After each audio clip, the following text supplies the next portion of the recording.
Already misspoke there right before the break. We're actually now joined by U.S. Senate candidate, Mr. Daniel Cameron, former Attorney General. Good to see you, sir. It's always good to see you, man. Thanks for having me here. What an amazing day. A little cooler this time around. It feels great. It was still kind of hot on that stage. I don't know. We could feel it all the way over here. Yeah. So tell me about what that experience was like. You're coming off the energy, the high of being up on that stage and facing this crowd. How are you feeling right now? Well, look, man, in 2019 when I was on that stage, I felt like a rookie.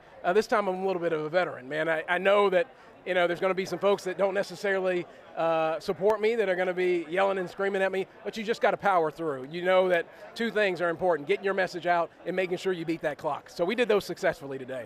What do you think about some of the attacks that were thrown your way a little bit? You heard both Andy Barr and Nate Morris refer to the governor's race a little bit in the record there. How do you plan to sort of tackle those attacks on the trail? Well, look, I worked hard in the governor's race, and people respect that and appreciate that, and that's why I think we maintain overwhelming support in the Republican primary electorate. Folks have gotten to know me and my family, and they care.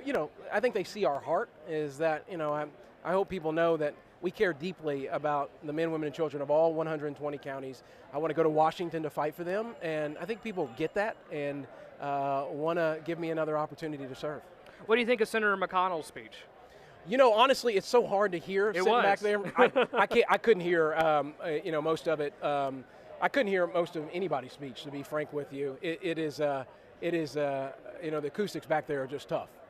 They are. What about the crowd? How do you feel like this year's crowd maybe compares to years past? Some of the different zany characters you might see, creativeness of the signs. Yeah, I think when there are actual nominees, this crowd even gets bigger than it was today. And what you hope for is that your people will come, be loud, and push hard for you. And we felt like that happened today. We felt very like we had a good showing, and we're thankful for, my mom was out there leading chants. I was pretty excited about that. My father-in-law was holding up signs the entire time. So it really is very much a family affair for us. And my campaign manager and Atlee Smedley on our team were leading the cheers as well. So yeah, we've got a good core group that is powering us to win. I see Carolyn Williams over there. She's from Russell County. We've got a lot of grassroots support, folks that are fighting with us to make sure that we win this primary come May of next year. I noticed you also had some props that you were giving out today. I don't know if I have any still with me. They may have wandered off, but you had a straw and a penny stock.